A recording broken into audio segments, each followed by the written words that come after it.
ನಮಸ್ಕಾರ ಸ್ನೇಹಿತರೆ, ನಿಮಗೆಲ್ಲ ಮಮತಾ ಡಿಸೈನ್ಸ್ಗೆ ಸ್ವಾಗತ. ನಾನು ಮಮತಾ ಶಂಕರಿ.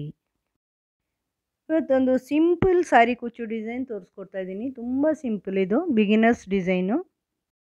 ತುಂಬ ಸುಲಭವಾಗಿ ಮಾಡ್ಬೋದು. ಒಂದೇ ಸ್ಟೆಪ್ಪು, ಒಂದೇ ಕಲರಲ್ಲಿ ಮಾಡೋಂತಹ ಡಿಸೈನು. ವಿದೌಟ್ ಕುಚ್ಚು ಡಿಸೈನ್ ತೋರಿಸ್ತಾ ಇದ್ದೀನಿ.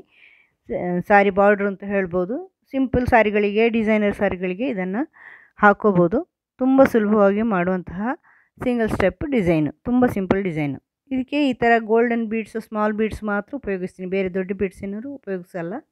ಆಮೇಲೆ 6 ಎಳೆ ದಾರ ಮತ್ತು 10 ನಂಬರ್ ಕ್ರೋಶೆ ಹುಕ್ಕು ತಗೊಂಡಿದ್ದೀನಿ. ನೋಡೋಣ ಹೆಂಗೆ ಮಾಡೋದು ಅಂತ. ಫಸ್ಟು ದಾರ ಲಾಕ್ ಮಾಡೋಣ.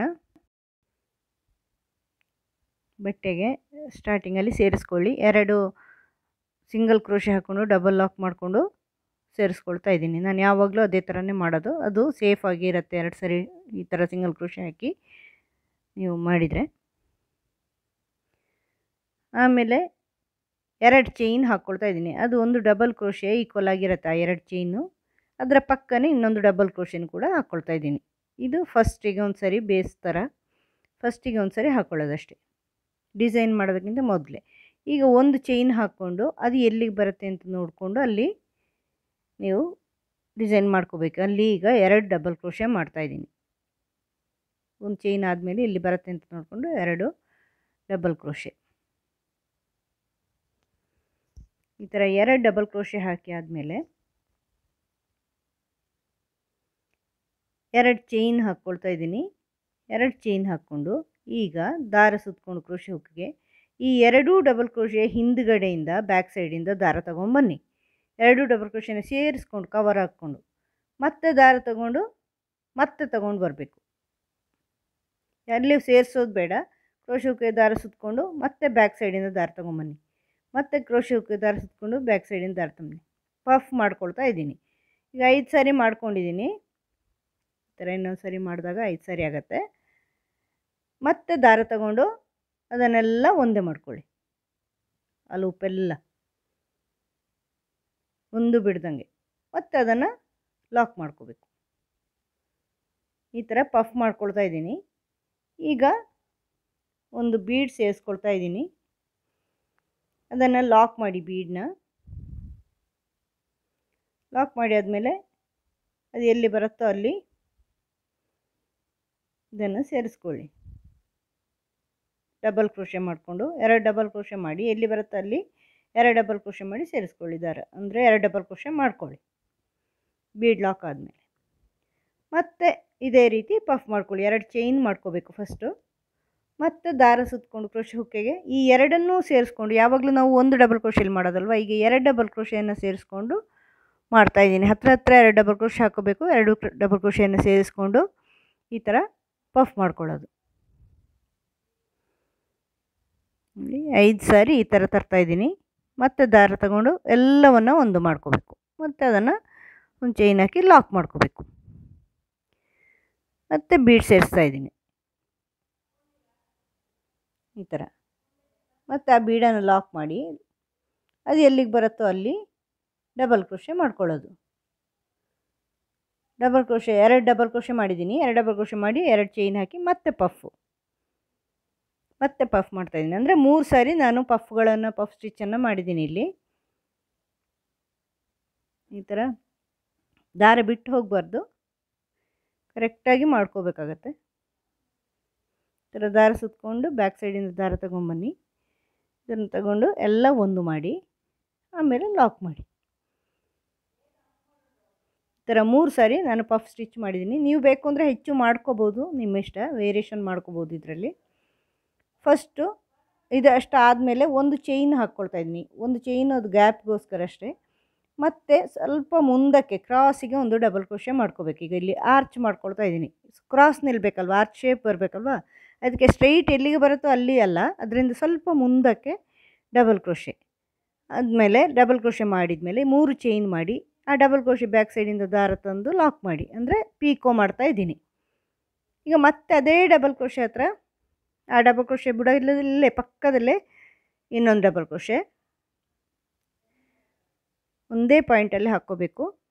ಮತ್ತು 3 ಚೈನು ಅದನ್ನು ಆ ಡಬಲ್ ಕ್ರೋಶೆ ಎರಡನೇ ಡಬಲ್ ಕ್ರೋಶೆ ಬ್ಯಾಕ್ ಸೈಡಿಂದ ತಂದು ಲಾಕ್ ಮಾಡಿ ಅದು ಪೀಕೋ ಆಗುತ್ತೆ. ಮತ್ತು ಮೂರನೇ ಡಬಲ್ ಕ್ರೋಶೆ ಮಾಡ್ಕೊಳ್ಳಿ ಈ ಥರ. ಮತ್ತು 3 ಚೈನು, ಮೂರನೇದಲ್ಲಿ ಪೀಕೋ, ಮೂರನೇ ಡಬಲ್ ಕ್ರೋಶೆ ಪೀಕೋ, ಬ್ಯಾಕ್ ಸೈಡಿಂದ ದಾರ ತಂದು ಲಾಕ್ ಮಾಡ್ಕೊಳ್ಳಿ. ಮತ್ತು ಇನ್ನೊಂದು ಸರಿ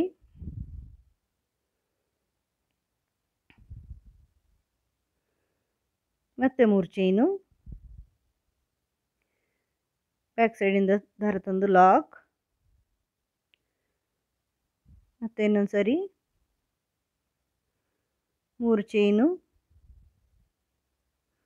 ಬ್ಯಾಕ್ ಸೈಡಿಂದ ದಾರ ತಂದು ಲಾಕ್ ಈ ಥರ. ಮತ್ತು ಒಂದು ಚೈನ್ ಹಾಕ್ಕೊಂಡು ಅದು ಎಲ್ಲಿ ಬರುತ್ತೆ ಅಲ್ಲಿ ಇಂದ ಸ್ವಲ್ಪ ಮುಂದೆ, ಅಂದರೆ ಕ್ರಾಸಿಗೆ ಬರಬೇಕು, ಸ್ವಲ್ಪ ಮುಂದೆ ಎರಡು ಡಬಲ್ ಕ್ರೋಶೆ ಹತ್ರ ಮಾಡ್ಕೋಬೇಕು. ನೋಡಿ ಈ ಥರ ಆರ್ಚ್ ಬರುತ್ತೆ. ಇನ್ನೊಂದು ಡಬಲ್ ಕ್ರೋಶೆ ಮಾಡ್ತಾಯಿದ್ದೀನಿ ಅಲ್ಲೇ. ಇದು ಪಫಿಗೆ. ಈಗ ನೆಕ್ಸ್ಟ್ ಕಂಟಿನ್ಯೂಷನ್ 2 ಚೈನು, ದಾರ ತಗೊಳ್ಳಿ, ದಾರ ತಂದು ಬ್ಯಾಕ್ ಸೈಡಿಂದ ಎರಡನ್ನೂ ಸೇರಿಸ್ಕೊಂಡು ಪಫ್ ಮಾಡ್ಕೊಳ್ಳಿ ಈ ಥರ. ತುಂಬ ಸುಲಭವಾದಂತಹ ಡಿಸೈನು, ಸಿಂಪಲಾಗಿ ಮಾಡ್ಬೋದು ಈ ಥರ.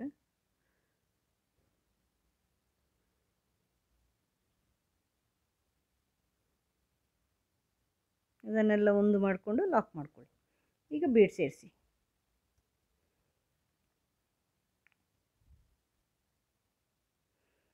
ಮತ್ತು ಬೀಡ್ ಲಾಕ್ ಮಾಡ್ಕೊಳ್ಳಿ. ಲಾಕ್ ಮಾಡಿಲ್ಲ ಅಂದರೂ ಏನಾಗಲ್ಲ, ಪರವಾಗಿಲ್ಲ. ಲಾಕ್ ಮಾಡಿದರೆ ಚೆನ್ನಾಗಿ ನಿಂತ್ಕೊಳುತ್ತೆ. ಮತ್ತು ಅದು ಎಲ್ಲಿ ಬರುತ್ತೋ ಅಲ್ಲಿ ಕರೆಕ್ಟಾಗಿ 2 ಡಬಲ್ ಕ್ರೋಶೆ,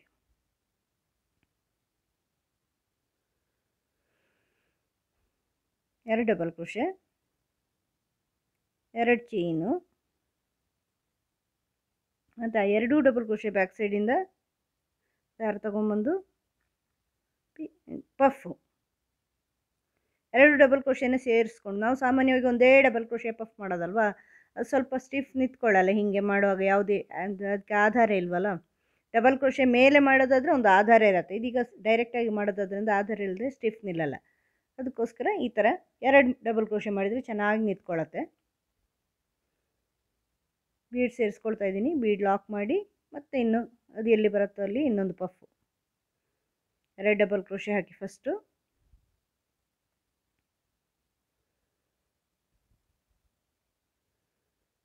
ಈ ಥರ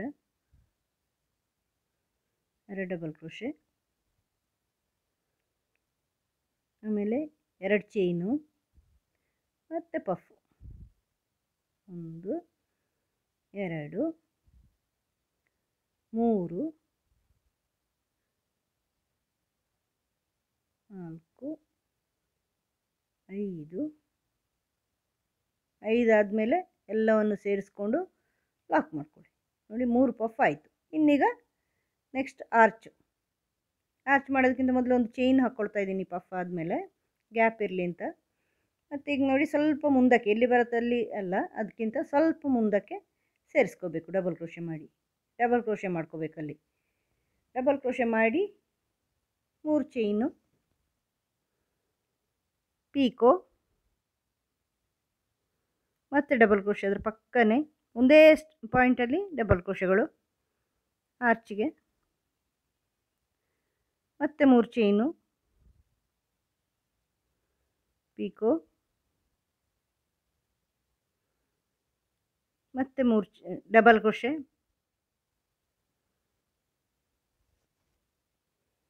ಮತ್ತು 3 ಚೈನು, ಪೀಕೋ,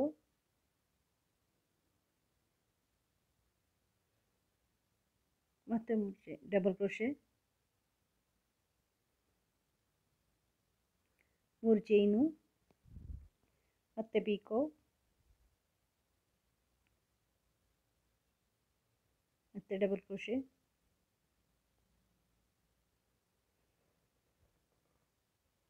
ಈ ಥರ 5 ಡಬಲ್ ಕ್ರೋಶೆ ಪೀಕೋ ಮಾಡ್ತಾ ಇದ್ದೀನಿ. ಪ್ರತಿಯೊಂದು ಆರ್ಚ್ಗಳಲ್ಲಿ 5 ಡಬಲ್ ಕ್ರೋಶೆ ಪೀಕೋ.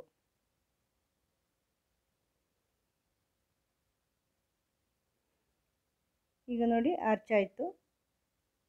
ಒಂದು ಚೈನ್ ಮಾಡಿಕೊಂಡು ಅದು ಎಲ್ಲಿ ಬರುತ್ತೋ ಅದಕ್ಕಿಂತ ಸ್ವಲ್ಪ ಮುಂದೆ ಡಬಲ್ ಕ್ರೋಶೆ. ತುಂಬ ಮುಂದೆ ಮಾಡಬೇಡಿ, ಸುಕ್ಕು ಬಂದುಬಿಡತ್ತೆ.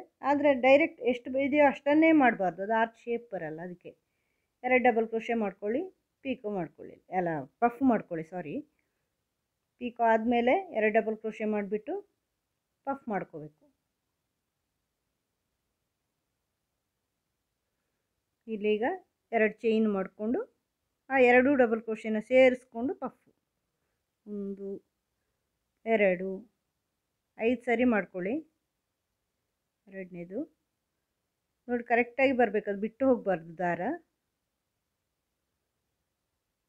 ಕೈಯಲ್ಲಿ ಗಟ್ಟಿ ಹಿಡ್ಕೋಬೇಕಾಗತ್ತೆ.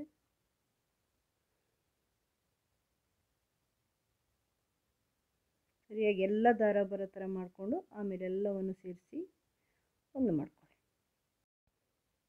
ಆಮೇಲೆ ನೆಕ್ಸ್ಟ್ ಬೀಡ್ಸ್ ಹಾಕಿ ಮುಂದುವರಿಸ್ಕೊಂಡು ಹೋಗಿ. ಇದೇ ಥರ 3 ಪಫ್ ಸ್ಟಿಚ್ ಮಾಡಿ ಆರ್ಚ್, 3 ಪಫ್ ಸ್ಟಿಚ್ ಮಾಡಿ ಆರ್ಚ್. ನೀವು ಬೇಕಾದ್ರೆ 5 ಪಫ್ ಸ್ಟಿಚ್ ಮಾಡ್ಕೋಬೋದು, ಎಷ್ಟು ಬೇಕೋ ಅಷ್ಟು ನಿಮಗೆ ಬಿಟ್ಟಿದ್ದು.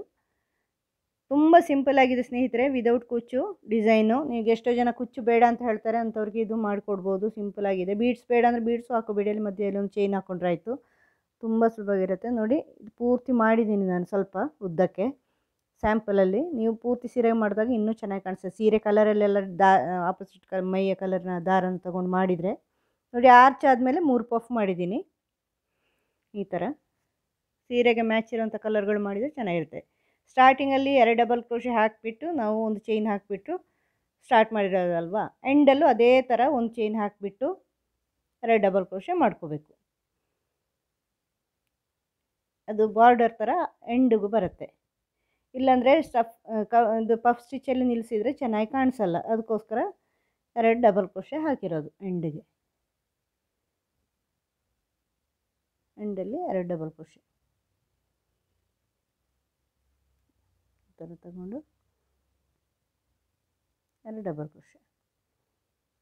ಈಗ 2 ಚೈನ್ ಹಾಕ್ಕೊಂಡು ದಾರ ಕಟ್ ಮಾಡ್ಕೋಬೋದು ನೀವು. ನೋಡಿ ಈ ಥರ ಬರುತ್ತೆ. ತುಂಬ ಸಿಂಪಲ್ ಡಿಸೈನು, ಬೇಗ ಆಗುತ್ತೆ. ಒಂದೇ ಸ್ಟೆಪ್ ಅಲ್ವಾ, ಒಂದೇ ಸ್ಟೆಪ್ಪಲ್ಲಿ ಮಾಡೋದ್ರಿಂದ, ಒಂದೇ ಕಲರಲ್ಲಿ ಮಾಡೋದ್ರಿಂದ ಟಕ ಟಕ ಆಗುತ್ತೆ. ಕುಚ್ಚಿಗೂ ಜಾಗ ಬಿಟ್ಕೊಂಡಿಲ್ಲ, ಅದರಿಂದ ಸುಲಭದಲ್ಲೇ ಆಗುತ್ತೆ, ಬೇಗ ಆಗುತ್ತೆ. ನೀವು ಮಾಡಿ ನೋಡಿ, ನಿಮಗೆ ಸೀರೆಗೆ ಸಿಂಪಲ್ ಸೀರೆಗಳಿಗೆಲ್ಲ ತುಂಬ ಇಷ್ಟ ಆಗ್ಬೋದು. ಈ ಥರ ಮಾಡ್ತಾಯಿದ್ದೀನಿ. ಪಫ್ ಸ್ಟಿಚ್ಚು ಸೀರೀಸು ನಾನು ಮೊದಲೇನೂ ಮಾಡಿದ್ದೀನಿ, ತುಂಬ ಪಫ್ ಸ್ಟಿಚ್ ಮಾಡಿದ್ದೀನಿ, ಸೀರೀಸೇ ಮಾಡಿದ್ದೀನಿ. ಅದೇ ಥರ ಈಗಲೂ ಸೀರೀಸ್ ಮಾಡ್ತಾಯಿದ್ದೀನಿ. ಇನ್ನು ಮುಂದೇನು ಪಫ್ ಸ್ಟಿಚ್ಗಳು ಮಾಡ್ತಾ ಹೋಗ್ತಾ ಇದ್ದೀನಿ ನಾನು. ಇದು ಫಸ್ಟ್ ಸ್ಟಿಚ್ಚು ಪಫ್ ಸ್ಟಿಚ್ ಸೀರೀಸಲ್ಲಿ. ಮುಂದೇನು ಇದೇ ಥರ ಪಫ್ ಸ್ಟಿಚ್ಗಳು ಮಾಡ್ತಾಯಿದ್ದೀನಿ. ನಿಮಗೆ ಇಂಟ್ರೆಸ್ಟ್ ಇದ್ದರೆ ನೋಡಿ. ನಿಮಗೆ ವಿಡಿಯೋ ಇಷ್ಟ ಆದರೆ ಲೈಕ್ ಮಾಡಿ, ಶೇರ್ ಮಾಡಿ. ಮುಂದಿನ ವಿಡಿಯೋದೊಂದಿಗೆ ಭೇಟಿಯಾಗೋಣ. Thank you.